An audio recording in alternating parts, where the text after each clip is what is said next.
All right. Hi, everybody. So this week, we were talking about huge concepts that we learned throughout the year. We have fractions, we had rounding, and then today we're going to go back to some fact families, because if we know our fact families, we can multiply and we can divide a lot quicker. And in fourth grade, you guys are going to do even more with multiplication and division, and knowing your fact families and getting those down will be really important to help you with your fluency and how quickly you can solve problems, okay? So remember, fact families, they all have the same numbers. They're just kind of in different orders, but that's the relationship between multiplication and division, right? Multiplication and division, they have a lot in common, and if you know your multiplication facts, then you know your division facts, okay? So let's review fact families, and I'm gonna put the fact up here. I'm gonna say 2 times 8 equals, well, let's figure that out first. 8 fingers, each of them are worth 2. And I picked to skip count by 2 because I know I can do that quickly, right? So 8 fingers, each worth 2. 2, 4, 6, 8, 10, 12, 14, 16. So I know 2 times 8 equals 16. So I have my first fact in my fact family.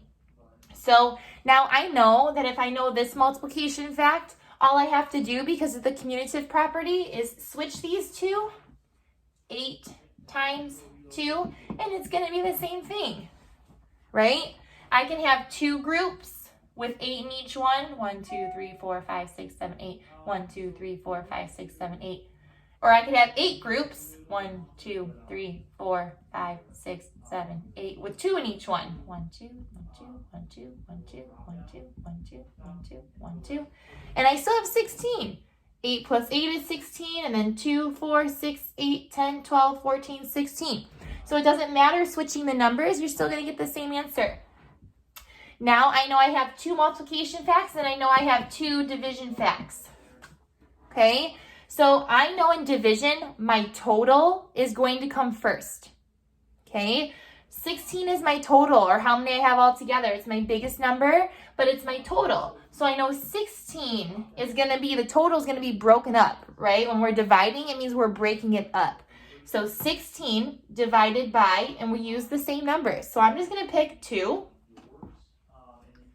If I have 16 and I divided it by 2, the only other number that's left is 8, right? So that means if I have 16 students and I broke you up into 2 groups, there's going to be 8 kids in each group. Okay, same thing, division, biggest number, or my total is going to come first. I don't want to always say biggest number, because when you get into your older grades, you're going to be dividing numbers and it's not going to be the bigger number. But for now, it's our biggest number or our total.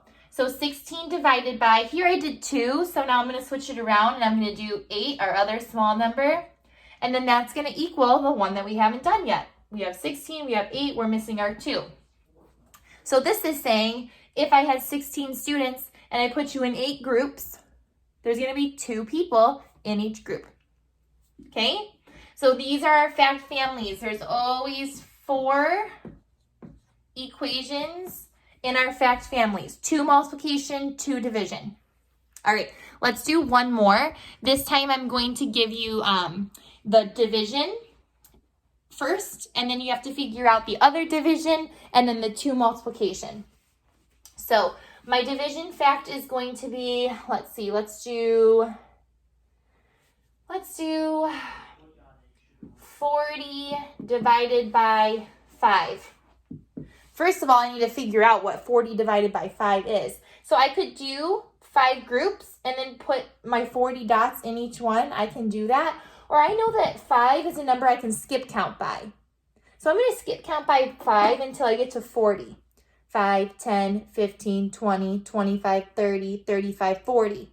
Okay, so I know 5 is one of my numbers. I got to 40, so my other missing number must be 8, because it took me 8 fingers or 8 skip counts to get there.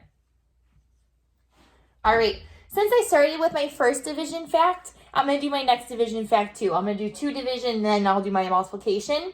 So I know division starts with my total, my biggest number for now. So here is 40, so I know it's still going to be 40. Divided by, this time I'm going to switch the small numbers. 40 divided by 8. equals 5. If I had 40 students, I put them into 8 groups, there's going to be 5 people in each group. All right, I have both of my division. So far I have 2 of my facts. So now I'm going to go to my multiplication. And I know for my multiplication, my total is going to come at the after the equal sign. Okay, my total is going to be over here. So I know 40 is going to be over here. So I'm going to do 5 times 8 equals 40. And I know that's true because I counted by 5s and I got 8 fingers. 5 times 8 and it equals 40. All right, now we're going to do our last fact in our fact family. And all you have to do is the commutative property. You're going to take these and you're going to swap them. So you're going to do 8 times 5 equals, you guessed it, 40. So they're all the same numbers. So if you know 5 times 8, you automatically know 8 times 5, you know 40 divided by 8, and you know 40 divided by 5. All right. On the next slide, you have 2 problems that you're going to do with fact families. Make sure that you double click where the empty boxes are in order to type. All right. If you have any trouble, you can always just practice on paper, but try your best to type in your answers. And as always, if you need help, let me know. I miss you.